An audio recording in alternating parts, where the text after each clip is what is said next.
Hi everyone, Dead Battery here, and thank you for joining me on my channel. Today's video is going to be on a PC engine, but it's going to be on the IFU-30 CD-ROM system. Now, I found this system half and half. So I found the CD part first, and I found it in the junk section, so it just looks like a little CD player. I passed on it because I didn't really know if I wanted to get it or not. And then later on, walking through the rest of the store, I found the rest of the system, which is the IFU-30 with the PC Engine card attachment. So it was together, but in separate sections. And when I talked to one of the employees, they basically split it up because the CD-ROM didn't work, but the rest of it worked. So they didn't want to put the whole system in the junk section. However, since it was a more unique system, I decided just to get it. I think in total I got it for roughly $100, but I don't remember. Now you can just go and buy those parts separate and mix and match them, but I just thought since it was already there, I'll just buy it as one unit. So this system was basically for people who had one and wanted to interface it with a CD-ROM. And it was considered the briefcase system because it has a handle. I think it's awesome that it has a handle because you could just carry it to your friend's house if you wanted to. So let's have a look at this whole entire system. Let's figure out what does work, what doesn't work, and let's see if we can get it all functioning together. So this is what the whole entire system looks like. As I mentioned, it was called a briefcase unit because it had this protective cover and it had a handle. To get this open, there are two buttons on the back. You just push in, lift it off, and here are both the pieces. Here is the CD-ROM. And then here's the card that allows it to be read.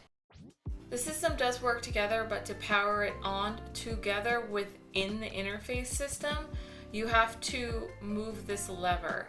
Same thing goes when you want to remove it. You push it down, slide it, and then this button in the back, you lift it and it pops off both systems. The first thing I'm going to do is take apart the briefcase itself. Since these systems are older, I decided that a capacitor swap was the smartest thing for everything. There are 9 screws on the back, only 2 of them are Phillips head. The rest of them are the domed bits, I don't know what they're called.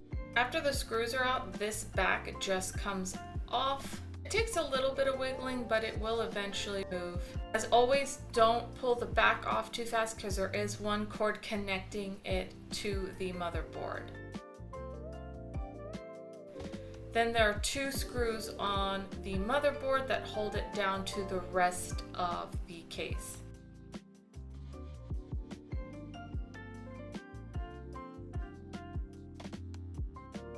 Once the 2 screws are removed, the motherboard will lift off the rest of it.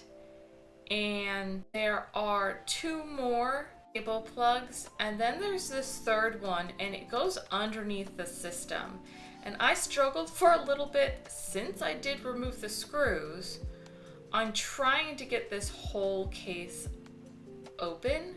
I wasn't able to. I'm not too sure if it was supposed to snap out of place or how. So I just kept it attached because I didn't want to break anything. And I'm just going to do the capacitor swap as it is. Since these were just normal capacitors and not surface mount, I did just buy them at the local store. And usually when I do that, everything just gets mixed together. So best practice, I would say, is to sort them or put them in some kind of order so you know which ones you need to grab when you do the swap.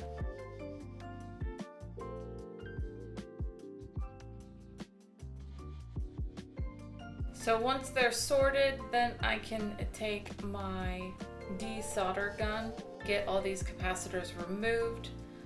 Normally with a bigger motherboard, I wouldn't suggest taking all the capacitors off.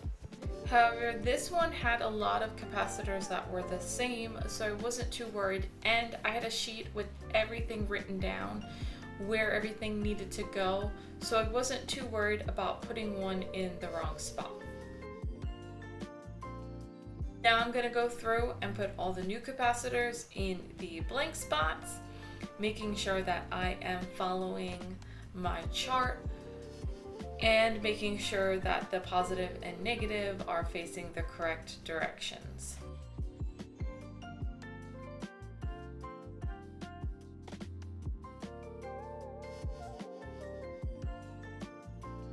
Once I have the ones I'm going to use in place, I can go through and solder them all down and then cut the excess legs off.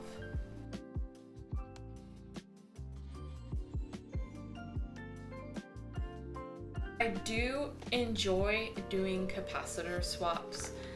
It is very tedious, but I find it fun because it's just going across the board and soldering all the legs in place.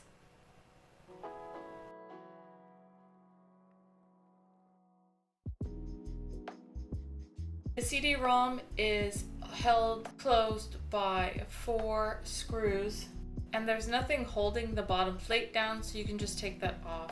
And there's one more screw in the middle of the motherboard that holds it down to the rest of the system. Now be careful, there are cables and ribbons attached on basically every corner of this. I definitely had to have a look around and study it before I figured out where I wanted to start pulling stuff off. And then there's 2 ribbons attached, and they're not the normal holder, and I was really worried to break this plastic, so I'm just kind of wiggling it back and forth until it loosens to release these ribbons. As far as the rest of the cables go and everything attached, I couldn't figure out how anything else came apart, and I didn't want to desolder anything. So I'm just looking it over, and nothing looks too bad for why it didn't work, but I haven't really tested it past turning it on and it didn't spin.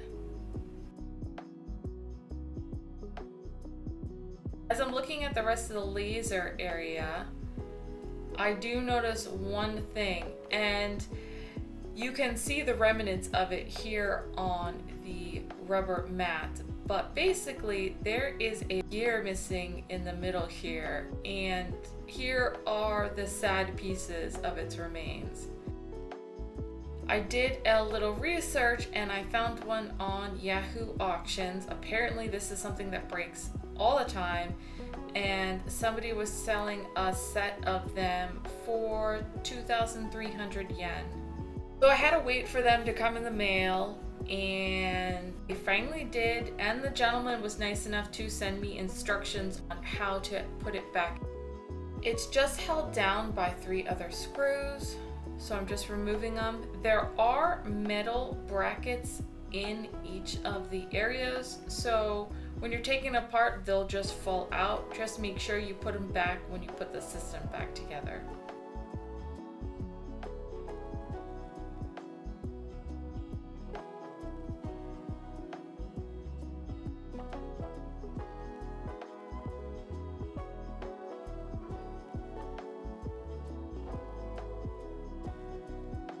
Here's what they look like. I've got 2 more of the gears, a little pusher, and then he gave me 4 of the metal pins to hold them in case I lost one. So basically you remove any of the old pieces that had broken off, clean everything up, and then you just lightly push this gear into place, and if everything is lined up right, it pushes right on. After that's in place, then you can put the bracket on that holds the gear in place.